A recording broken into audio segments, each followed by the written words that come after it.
किसानों की तरफ से कोई सवाल है या विपक्ष की तरफ से भी कोई सवाल है, तो उसका सत्ता पक्ष होने के नाते उनका जवाब देना हमारा फर्ज है, कर्तव्य है। ये जो 3 बिल आए हैं, ये कृषि और किसान के हित में है। आज़ादी के इतने साल बाद भी जब हर व्यक्ति को अधिकार है कि अपना उत्पाद कहाँ बेचे, अगर कोई इंडस्ट्रियलिस्ट है तो उसे अधिकार है कि अपना उत्पाद कहाँ बेचने जाएगा। सिर्फ किसान को इस अधिकार से वंचित रखा गया कि उसका उत्पाद या उसकी कृषि जिन्स वो अपने जनपद से बाहर, मंडी से बाहर नहीं बेच सकता। आज़ाद भारत के बहुत बाद तक किसानों की तरफ से आवाज़ आती रही कि नहीं, किसान को भी अधिकार होना चाहिए कि वो जहाँ चाहे अपना उत्पाद बेच सके। और मुख्य बात यह है कि सभी राजनीतिक पार्टियां इसके समर्थन में ज़्यादातर हैं, चाहे कांग्रेस का घोषणा पत्र हो या भारतीय जनता पार्टी का घोषणा पत्र हो या अलग प्रदेश सरकारों की तरफ से डिमांड हो। लगातार ये बात रही कि एपीएमसी एक्ट में संशोधन हो, किसान को अधिकार मिले कि कहीं भी अपना उत्पाद बेच सके। तो शायद सरकार की सोच यही थी कि जब मुख्य विपक्षी पार्टी जो कांग्रेस है, अगर उसकी और हमारी सोच एक है किसी एक मुद्दे को लेकर किसान हित में, तो इस पर कानून लाया जाए। और कोविड के दौरान आपने देखा होगा कि सरकार कई कानून लेकर आई जो अलग अलग वर्गों के, अलग अलग समुदाय को हित में थी। इसमें सबसे पहली जो बात थी, जो पहला बिल है एपीएमसी एक्ट में संशोधन, इसके बारे में अलग अलग तरह की भ्रांतियाँ फैलाई जा रही है पूरे देश में। अगर आप देखेंगे, सबसे पहली बात यह है कि इसको एमएसपी से जोड़ा जा रहा है। एमएसपी अलग है, एपीएमसी एक्ट में संशोधन बिल्कुल, दोनों बातें अलग हैं। ये प्रदेश का विषय था और एपीएमसी एक्ट और मंडियां यथावत रहेंगी, उनमें इस बिल के बाद कोई बदलाव नहीं है। इसमें मात्र इतना बदलाव है कि मंडियां रहेंगी, मंडियों में खरीदारी रहेगी, लेकिन मंडी से बाहर अगर कोई व्यापारी व्यापार करना चाहता है और किसान अपना उत्पाद बेचना चाहता है, तो किसान अपने खेत से, किसान किसी व्यापारी को जाके मंडी से बाहर, किसान किसी कोल्ड स्टोरेज से, किसान किसी गोदाम से, कोई व्यापारी कृषि जिन्सों की खरीद फरोख्त कर सकता है। तो पहली बात तो अतिक्रमण नहीं है, एपीएमसी एक्ट में संशोधन है। मंडियां जारी रहेंगी, मंडियों में खरीद रहेगी बिल्कुल। पूरे देश में अगर 7,000 मंडियां हैं, आज के दिन बात करेंगे, तो उनमें से करीब 1,000 मंडी ऐसी है जो ई मार्केटिंग से जोड़ी जा चुकी है। ई मार्केटिंग से अगर जोड़ेंगे तो कहीं ना कहीं आपको ढील भी देनी पड़ेगी, सामान के उत्पाद एक तरफ से दूसरी तरफ जाने के लिए कानून में परिवर्तन करना पड़ेगा। और पूरे देश में करीब 8600 करोड़ रुपए मंडी टैक्स के रूप में आते हैं। इन 8600 करोड़ रुपए में से करीब 8,000 करोड़ रुपए जो केंद्र सरकार धान और गेहूं की खरीद कराती है या और कृषि उत्पाद की खरीद कराती है, तो करीब 8600 करोड़ में से 8,000 करोड़ रुपए केंद्र सरकार के द्वारा दिया हुआ टैक्स है, जो कि अलग अलग प्रदेश में अलग अलग टैक्स की दरें हैं। पंजाब 8.5% से शुरू होता है और कुछ प्रदेशों में बहुत कम है। जहाँ तक खरीद की बात है, खरीद केंद्र सरकार कराती है गेहूं और चावल की, एफसीआई के द्वारा पैसा आता है। प्रदेश सरकार एक एजेंसी है नोडल, जो चावल और गेहूं की खरीद करके केंद्र सरकार को सप्लाई करती है। वो आज भी अधिकार प्रदेश सरकार का ही है। प्रदेश सरकार जहां चाहे खरीद के स्थापित कर सकती है, वो मंडी में करे या मंडी के बाहर करे, केंद्र सरकार को मात्र पैसा देना है। वो कहीं भी प्रदेश सरकार के अधिकार पर अतिक्रमण नहीं है। केंद्र सरकार जो जिम्मेदारी पहले थी उसे आज भी निभाने के लिए पूरी तरह तैयार है। एमएसपी का कहीं से इस बिल के साथ कोई लेना देना नहीं है। जो एक परसेप्शन तैयार किया जा रहा है पूरे देश में, किसानों के मन में एक भ्रम फैलाया जा रहा है कि एमएसपी का इसका लेना देना है, एमएसपी से इसका कोई मतलब नहीं है। ये किसान को अधिकार दिया गया है अलग से। एमएसपी भी रहेगी, मंडियां भी रहेंगी, मंडी में व्यापारी भी रहेंगे, लेकिन इंस्पेक्टर राज से मुक्ति की तरफ कदम है। जब से नरेंद्र मोदी प्रधानमंत्री बने, उनका एक ही उद्देश्य रहा है कि जो इंस्पेक्टर राज या जहाँ जहाँ भ्रष्टाचार हो सकता है उसको बाहर किया जाए। तो किसान को अधिकार दिया गया अलग से, मंडी, एमएसपी और किसान बाहर भी बेच पाए, इसमें किसी को कोई शंका नहीं रहनी चाहिए। अगर दूसरे बिल की बात करें जिसे कॉन्ट्रैक्ट फार्मिंग का नाम दिया गया है, अभी कोविड के दौरान ही 1 लाख करोड़ रुपए का एग्रीकल्चर इंफ्रास्ट्रक्चर के लिए एक फंड क्रिएट केंद्र सरकार के द्वारा किया गया है। करीब 20,000 करोड़ का फिशरी के लिए है प्रधानमंत्री मत्स्य संपदा योजना।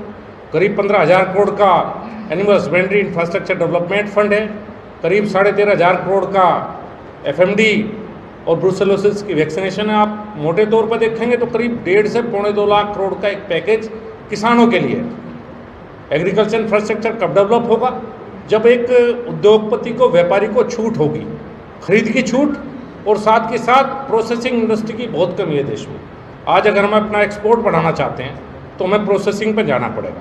प्रोसेसिंग पर हम क्यों नहीं जा पा रहे, उसके पीछे एक बहुत बड़ा कारण था कि किसान से उत्पाद सीधा व्यापारी नहीं खरीद सकता था, बीच में बिचौलियों की एक लंबी चेन थी। आज एक अधिकार दिया गया इस कानून के तहत कि किसान और प्रोसेसिंग करने वाला व्यापारी एक साथ जुड़ सके, एक साथ वो एक एग्रीमेंट पे पहुंच सके, और उस एग्रीमेंट में कृषि भूमि का कहीं जिक्र नहीं है। वो एग्रीमेंट स्पष्ट कहता है कि एग्रीमेंट एक फसल के लिए होगा या मैक्सिमम 5 साल तक के लिए होगा। 5 साल तक कृषि उत्पाद का किसी व्यापारी और किसान के बीच में एग्रीमेंट हो सकता है। और उस एग्रीमेंट की एक स्पष्ट बात है कि अगर किसान चाहे तो एग्रीमेंट से बाहर निकल सकता है, बशर्ते कि व्यापारी को जो पैसा एडवांस में लिया उसको देते हुए। लेकिन व्यापारी एग्रीमेंट से बाहर नहीं जा सकता। 3 दिन के अंदर, 72 घंटे के अंदर किसान की पेमेंट का भी प्रावधान इन कानूनों में है। व्यापारी अगर कहीं डिस्प्यूट होता है तो एसडीएम कोर्ट में सुनवाई होगी, कहीं उसको हाई कोर्ट या सुप्रीम कोर्ट तक लड़ाई एक किसान को नहीं लड़नी है। और इसमें स्पष्ट बात है कि जो किसान का मूल्य का निर्धारण होगा व्यापारी और किसान के बीच में, अगर फसल को नुकसान भी होता है तो जो व्यापारी है जो किसान के साथ एग्रीमेंट कर रहा है उसे किसान को मूल्य देना ही पड़ेगा। अगर बाजार भाव ज़्यादा होते हैं तो एग्रीमेंट में इसका प्रावधान रहेगा कि अगर जो एग्रीमेंट से ऊपर बाजार भाव मिलेगा उस समय उसमें किसान की कितने प्रतिशत हिस्सेदारी हो। ये एक तरह से एक्सपोर्ट को बढ़ावा देने के लिए। और जो महंगी फसलें हैं जहाँ टेक्निकल इनपुट की भी आवश्यकता है, पैसे की भी ज़्यादा आवश्यकता है, ये उन फसलों के लिए है। और अगर कोई किसान इसमें जाना चाहता है तो किसान को आज़ादी है। तो एक भ्रम पूरी तरह से इस देश में फैलाया गया एमएसपी को लेकर, इन कानून को लेकर। ये कानून किसान को मजबूत करने के लिए है, ये कानून किसान को कहीं कमज़ोर करने के लिए नहीं है। एसेंशियल कमोडिटी एक्ट में भी अगर संशोधन किया गया है तो उसका बहुत बड़ा कारण यही है कि इंफ्रास्ट्रक्चर डेवलपमेंट हो देश में। आज भी कृषि के मामले में अगर आप देखेंगे इंफ्रास्ट्रक्चर देश में मौजूद नहीं है। अगर देश में इंफ्रास्ट्रक्चर इतना बड़ा होता तो कहाँ आवश्यकता थी। आज भी आप देखिए, अगर हम सरकारी खरीद की बात करते हैं तो शायद 20 या 3 गेहूँ की खरीद होती है, 1 महीना 1.5 महीना धान की खरीद होगी, उसके बाद 10 महीने मंडी में क्या काम होगा। 10 महीने तो कोई सरकारी खरीद नहीं होती।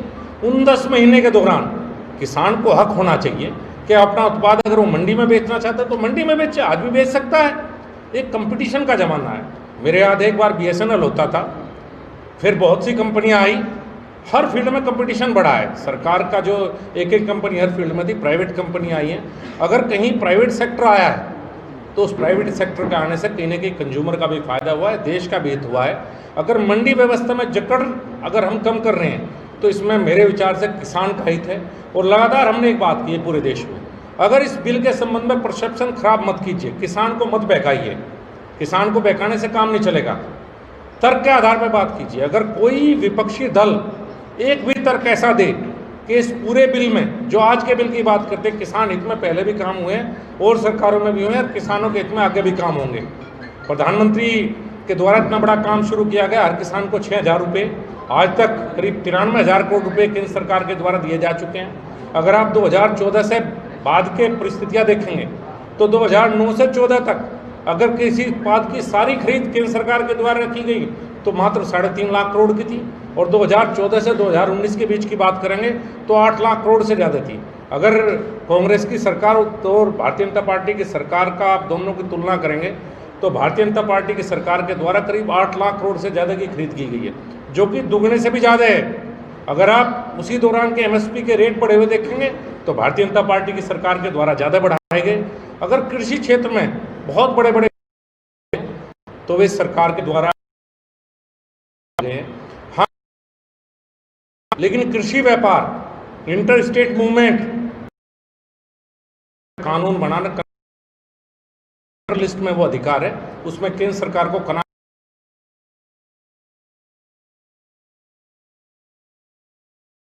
सरकार इस पर विरोध करती है। विषय है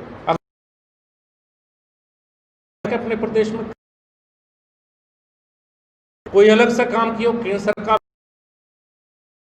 खरीद की बात करते हैं, धान और गेहूं की खरीद पर अगर प्रदेश सरकार अपनी पीठ थपथपाती है तो उसे धन्यवाद करना चाहिए केंद्र सरकार का, क्योंकि केंद्र सरकार के दिए पैसे से खरीद करते हैं। हाँ, उससे अलग अगर वो खरीद करती हैं तो उसके बारे में मैं छत्तीसगढ़ में आज मौजूद हूँ, छत्तीसगढ़ सरकार बताए कि उससे अलग धान और गेहूं की जो खरीद करते हैं उससे अलग कितनी खरीद कितने कृषि उत्पाद की खरीद छत्तीसगढ़ सरकार ने की है। अलग अलग तरह की बयानबाजी एक अलग बात है, कृषि हित में, किसान के हित में लिए गए निर्णय अलग बात है। जब तक नरेंद्र मोदी प्रधानमंत्री हैं, कृषि और किसान के हितों में हमेशा फैसले लिए जाते रहेंगे। कोई भी ऐसा फैसला नहीं हो सकता जो किसान के हित में ना हो। और आज कांग्रेस पार्टी जवाब दे, उनने अपने घोषणा पत्र में कैसे लिखा? घोषणा पत्र कोई ऐसी बात नहीं है कि लिख के मैं मुकर जाऊं। अगर मेरे पास घोषणा पत्र है कांग्रेस पार्टी का, आपके माध्यम से मैं जवाब मांगता हूं कांग्रेस पार्टी के नेताओं से, सबसे बात कर कीजिए। आप पूछिए कि अगर आप इस बिल के खिलाफ हैं तो आपने घोषणा पत्र में कैसे दिया? अब मैं बहुत ज़्यादा बातें इस पर बहुत हो चुकी, अब मैं अनुरोध करूँगा कोई ऐसी विशेष बात आपकी तरफ से हो। जी जी मेरा सवाल है सर, आखिर दर क्यों तय नहीं कर पाई? यही सवाल बार बार। जी जी दर आखिर क्यों, दर क्यों स्पष्ट तौर पर नहीं? एमएसपी दर आखिर क्यों तय नहीं कर पा रही है सरकार? दर, यही सवाल उठा रहे हैं कांग्रेस सर। मैं आपका सवाल का मुझे समझ नहीं पाया। बोले एमएसपी की जो गारंटी है उसके बारे में देखिए, एमएसपी की पहले से ही गारंटी है। इसका हर बिल में हर बात आप नहीं लिख सकते। हमारे कृषि मंत्री कह चुके पार्लियामेंट में, उससे बड़ा एश्योरेंस नहीं होता। हमारे सबसे बड़े नेता प्रधानमंत्री नरेंद्र मोदी जी कह चुके पीडीएस सिस्टम देश में जारी रहेगा। अगर पीडीएस रहेगा, अगर 80 करोड़ से ज़्यादा जनता को हमें 2 रुपये किलो गेहूं और चावल केंद्र सरकार को देना है तो खरीद केंद्र सरकार करेगी। एमएसपी जारी रहेगा। क्या कृषि मंत्री का वक्तव्य जो उन्होंने पार्लियामेंट में दिया उसे आप उचित नहीं मानते? पार्लियामेंट में कोई मंत्री झूठ नहीं बोल सकता। अगर देश के सबसे बड़े नेता इस बात को कह रहे हैं कि एमएसपी पे खरीद जारी रहेगी, और सबसे बड़ी बात है जारी नहीं रहेगी, छत्तीसगढ़ के लिए तो बढ़ाई है साहब। छत्तीसगढ़ के मुख्यमंत्री से पूछिए कि पिछली बार खरीद का टारगेट क्या था धान का, और इस बार बढ़ा के दिया है। अगर एमएसपी खत्म करनी होती है, कम करनी होती तो छत्तीसगढ़ को बढ़ा के क्यों देते? तो इस बिल का एमएसपी से क्या संबंध है, मैं आपसे पूछना चाहता हूँ, आप बताइए मुझे। ये मंडी कानून में संशोधन है, एमएसपी में संशोधन नहीं है साहब। एमएसपी जारी थी, है और रहेगी।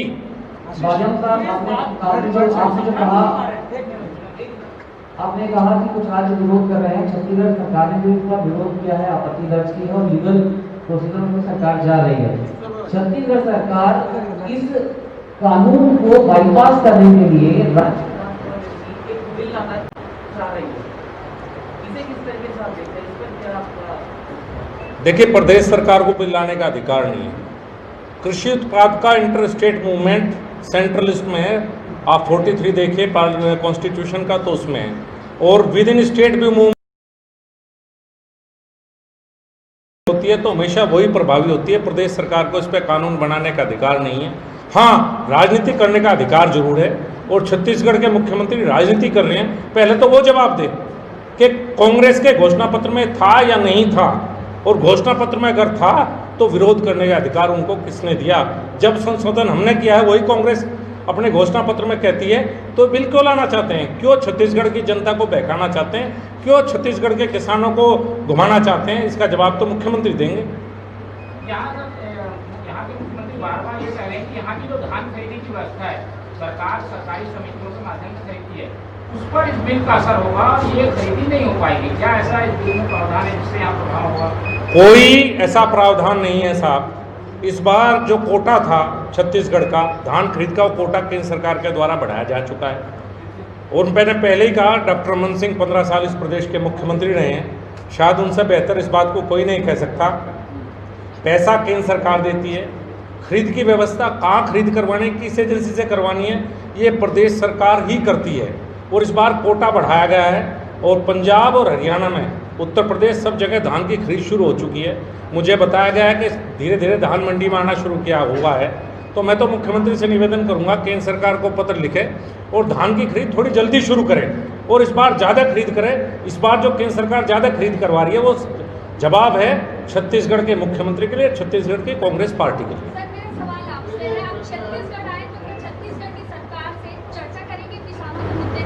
देखिए, मैंने आज सुबह भी कहा था, अगर कोई मुझसे, मैं भारतीय जनता पार्टी के कार्यालय बैठा हूँ और कृषि बिल के ऊपर आपके जवाब दे रहा हूँ, आपके माध्यम से जनता तक मैं अपनी बात पहुँचाना चाहता हूँ। अगर कोई मुझसे मिलना चाहता है, मैं आज छत्तीसगढ़ में ही हूँ, मैंने कहा था कोई आंदोलन करने वाला किसान संगठन मेरे से मिल सकता है, सरकार के कोई नुमाइंदा बात करना चाहता वो कर सकता है, मेरे कोई भी आके मुझसे मिल सकता है, मेरी तरफ से कोई मनाही नहीं है, किसान संगठन भी मिल सकता है। सर लेफ्ट से पढ़ेंगे और प्रोसेसिंग की बात आपने की है।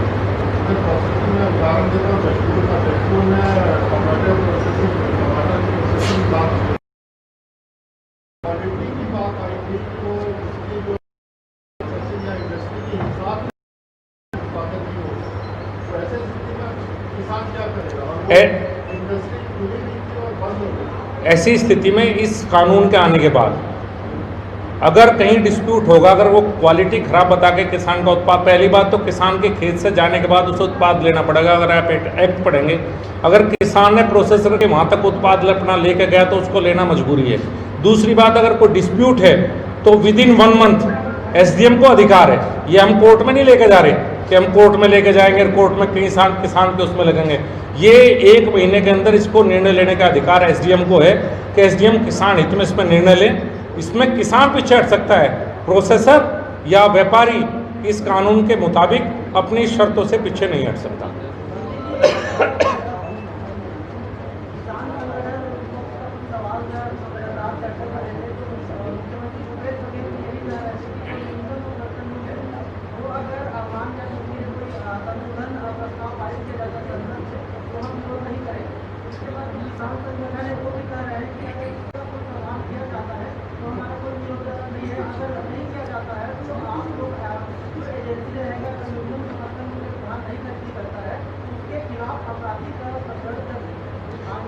देखिए, इस बिल से जुड़ी हुई बात ये नहीं है, लेकिन मैं कुछ जवाब आपको जरूर देना चाहूँगा।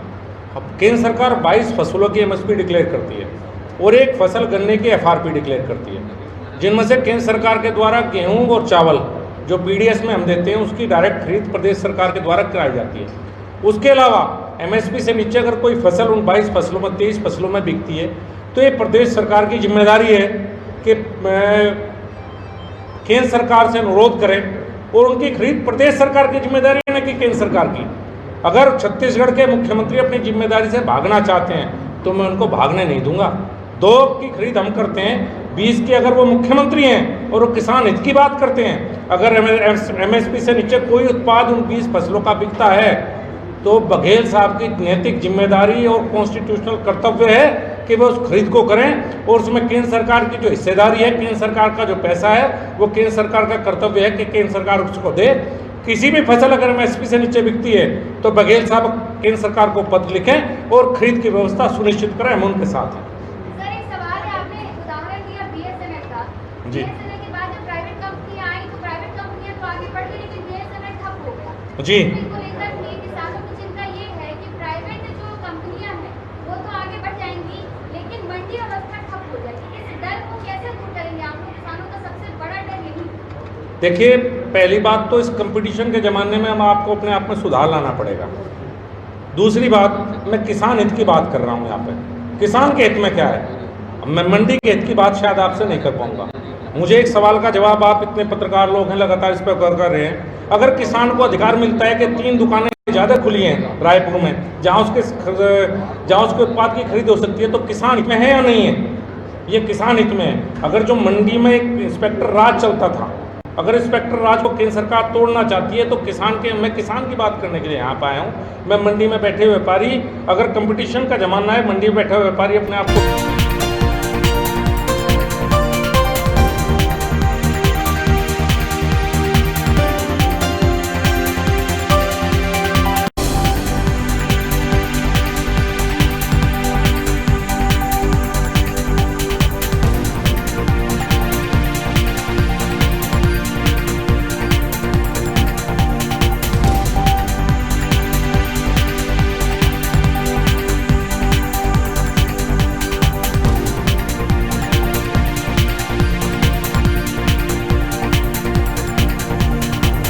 फैले अफवाह ले दूर रहो। कोनो भी अगर सब काम केंद्र सरकार करेगी तो भूपेश बघेल जी क्या करेंगे यहाँ बैठकर? भूपेश बघेल जी कृषि का विषय, किसान की बात अगर इतनी जोर से उठा रहे हैं तो जो उनका कर्तव्य है वो हमारे ऊपर क्यों डाल रहे हैं? अगर जो MSP से नीचे खरीद होती है तो भूपेश बघेल जी खरीद शुरू करा सकते हैं, उन्हें क्या समस्या है? भूपेश बघेल जी को उस खरीद से जो उनका कर्तव्य है किसने रोका है साहब?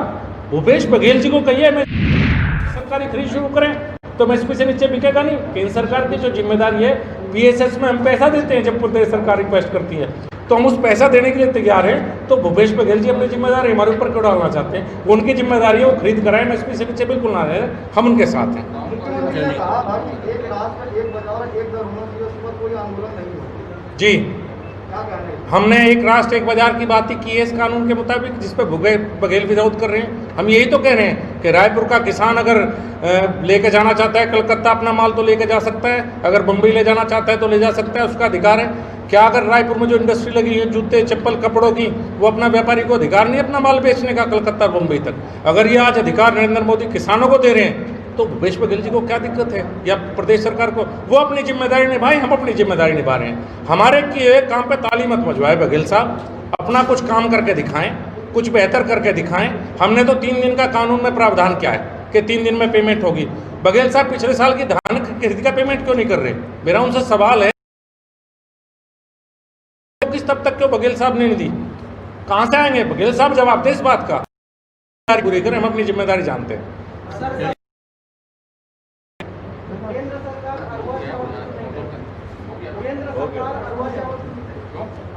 देखिए, मैंने कहा कि 22 फसलों की हम वो करते हैं, और जो 22 फसलों की एमएसपी डिक्लेयर करते हैं उस पर ही खरीद करते हैं। ये काम बघेल साहब की जिम्मेदारी आप मुझ पे क्यों डाल रहे हैं? अगर सब काम केंद्र सरकार करेगी तो बघेल साहब क्या करेंगे? मुख्यमंत्री कुछ काम उनसे भी कराइए साहब। धन्यवाद। देश में लगातार दुष्कर्म की